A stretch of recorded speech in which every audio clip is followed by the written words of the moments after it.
Alright, I have a very simple question for y'all today. Do you think crypto is a bubble, yes or no? And also, let's try to hit like 1,000 likes today. No giveaway, no nothing crazy, just for fun. Let's see if we can actually hit that. There's most likely more than 1,000 people watching, so just help me out by pressing that like button. Alright, that's all aside. Bitcoin investors waiting for Bitcoin and Tesla bubbles to burst. You know, there's actually quite a lot of people I talk to on a daily basis that actually tell me they're waiting for the burst before they actually invest. And all I ever tell them is, good on you, but are you certain? Because I always say to people, it is very profitable to trade a bubble, but if you believe that it is a bubble, then why would you invest in it afterwards? Do you believe the bubble will pop back up again? Or do you think the bubble has only burst halfway? Or are you just waiting on it to be right whilst you're shorting? Or what's really the point of what are you doing? I talk about those things very often. And that is because it is very much in our nature to try to predict the utmost top of profitability. For example, there's right now, trust me, thousands of people sitting behind their computer or phone thinking Bitcoin has switched over and is going to zero. How many millions of people are in Bitcoin? I do not know, but there's most likely, right as we speak, thousands of people who think that this was the top and Bitcoin is going to go down to maybe $1,000, maybe $3,000, but just falling to the freaking ground. There's also a lot of people who think this might finally be where the bubble pops. And a lot of people are also thinking this was going to be exactly where Bitcoin turns around and goes to 65,000 or something like that. The fun part about crypto and about this whole investing scheme / realm is nobody really knows for certain. And if they tell you they know, they're lying to you because they do not. Any analysts that you watch over on YouTube, let me tell you, a lot of these guys, they make a video once claiming, oh, the price is going to go up, but we can also go down. And then they'll make a second video saying, here's why we were right about the price going down and what we're doing right now. And then another video claiming, here's why the price is going to go up, and then claiming, here's a warning. And the warning is going to be amidst all the positivity. Because you also got to put a warning here and there when things are doing good, because you might capitalize on that once things start to fall around. You'll say, hey, look at what we predicted. That's the fun part about these YouTube analysts, and that's why you don't really see me do too much TA, because even though I like to trade it all the time, if I'm showing my kind of setup and I'm not really planning to teach you guys the exact entries and exact exits that I think are going to happen almost instantly here, nearly basically my whole trade, my whole setup, then what's the point?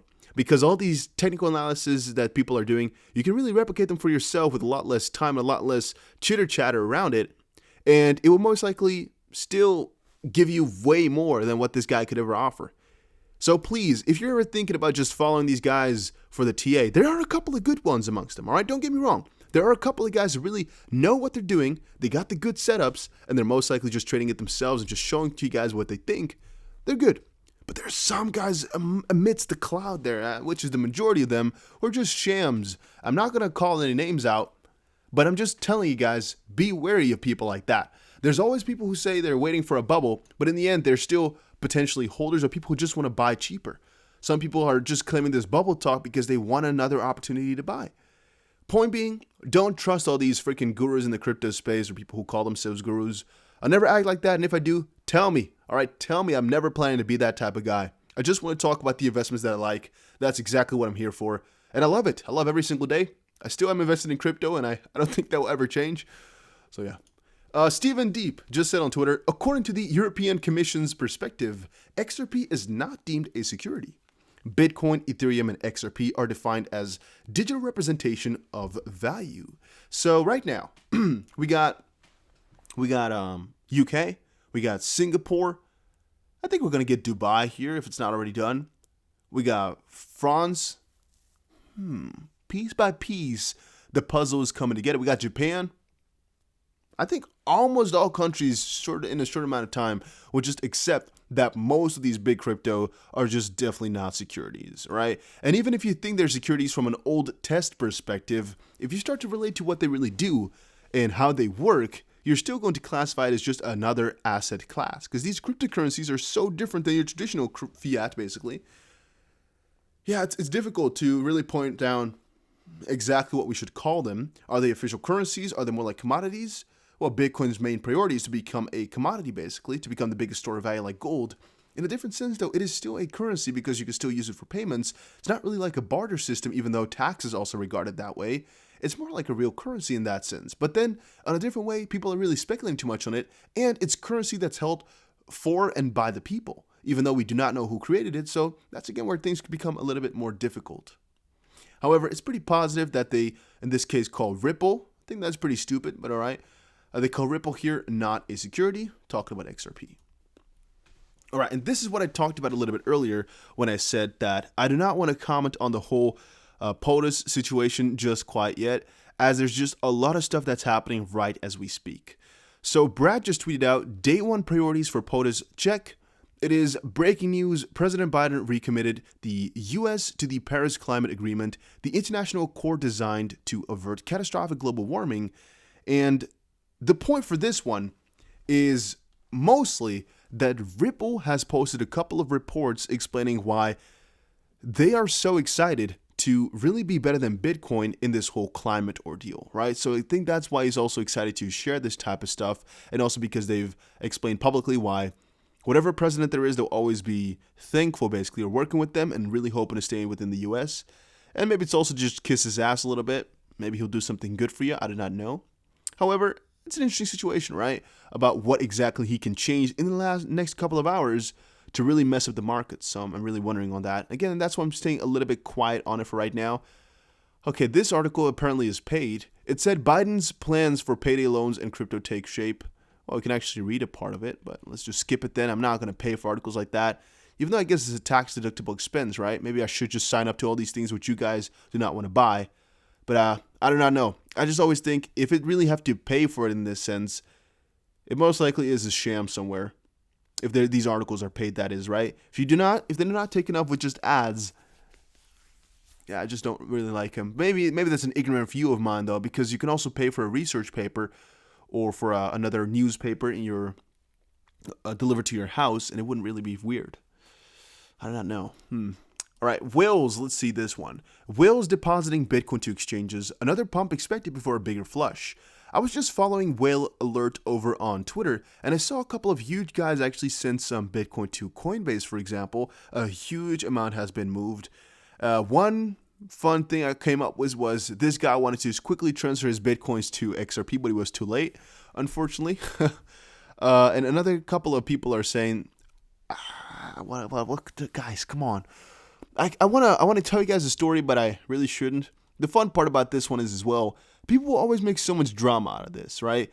Oh, there's a huge amount of deposits coming to these exchanges, which must mean that these guys are trying to sell it off right now. Massive sell-off incoming, be prepared. Or a huge amount of crypto has been taken off of exchanges. That's really good. These guys are settling down. You guys know as well as I do that so much of the cryptocurrencies are just staying stable. They're not really moving. And a lot of what you're seeing moving is just new money. So money that's already been moving in the last couple of months. It's just basically been moving all around. It's not like the older money which has stayed that way for a very long while. You should also consider that what these guys are doing in the markets have no real indication of what's going to happen to their funds. It could literally be that a guy takes his funds off an exchange, for example, to basically sell it to somebody, right? For euros, for example. Who knows? He's just selling it to somebody else. Maybe it's an OTC trade, for example. It could be. We don't really know. He could have done a lot of different things. It could have also been that somebody's depositing it on there just because they want to hold it there, which is a positive thing then. So people taking it off or putting it in, it really does not matter. The only thing you can kind of watch for possibly that might have an effect is how long-term wallets or how much of the funds basically of a network are standing still. For example, for Ethereum or for Bitcoin, you can pretty easily look them up. Just look how much of the money has not moved in, let's say, a couple of years or at least a couple of months. As those values keep going up, you're seeing something positive happen, because the more money that stands still, the more the scarcity is going to kick in as the supply becomes less. You guys see what I'm trying to say? Then at least 25% of value deployed in DeFi will move away from Ethereum and accelerate on XRPL by end of the year, Ripple predicts. That is heavy, but all right. Flare, a lot of people are really excited about it. But here is Ripple's head of DeFi, Michael Sochowski, he anticipated that many of the early DeFi projects would fizzle out or get acquired, but says DEXs and wrapped assets will gain momentum. He sees the XPL ecosystem, such as Flare and XPL transaction hooks, to extend its leadership role in DeFi. Quote, "We're expecting the asset tokenization trend to accelerate on XRPL, particularly stablecoin issuance with multiple production deployments in corporate products built on new and improved tooling," said Sochowski. I still think as of this day that Ripple has so much going on there already that they're just not telling us about, but people do not want to accept it. All right? I still think so. I cannot deny it. Ever since that HSBC, whatever bank report came out, I haven't been sitting still. I've just been thinking. Like, why is Ripple not telling us about all these things? And will it come up the 15th of February in their rebuttal for the lawsuit? Will they then give up these statements or no? Will they just keep quiet still? I do not know, but I'm thinking about that. Also, guys, check out GSX. A link is down below. It is basically gold-backed currency. It's the first of its kind as it is a growth coin. Pretty new concept. And right now they have gold-backed assets. But it's like the coin is backed by gold and gold-rich land. And as they mine more gold, the value backing the GSX will keep going up, which should theoretically keep pushing the price up. Right now it's 10 cents per coin because it's the pre-sale. Of course, there's a 20% bonus plus a 5% bonus for using the link. It is down below. You'll find it down there. And yeah, it could be pretty big. I'm hoping for 40 cents once it exchanges, but you'll never know. All right, you guys also know that. 3 reasons Bitcoin abruptly dropped 7.4% overnight. The price of Bitcoin declined steeply overnight, and 3 factors are likely behind the unexpected pullback. Derivatives market was overheated before the correction, growing market uncertainty, and lack of upside volatility. Logical, all 3 of them. I don't need explaining, I think. It's all pretty simple. Then, let's see. Treasury Secretary nominee Janet Yellen is wrong. Crypto's main use isn't illicit financing because that is actually going down as time moves on as well. We saw that today in a couple of other articles that the money used for all these illegal things is actually going down. Especially if you start to look at it from the bigger perspective of, more money coming into crypto and the percentage relatively of the money is getting less and less as well. Then fairly clear XRP is not a security by ex-head of SEC's New York office. In the end, guys, we all know Uphold CEO JP Thériault has explained it over on Twitter. We talked about that before. XRP Crypto says XRP company owns almost half of the total circulating coins. Hard to trust such a scheme.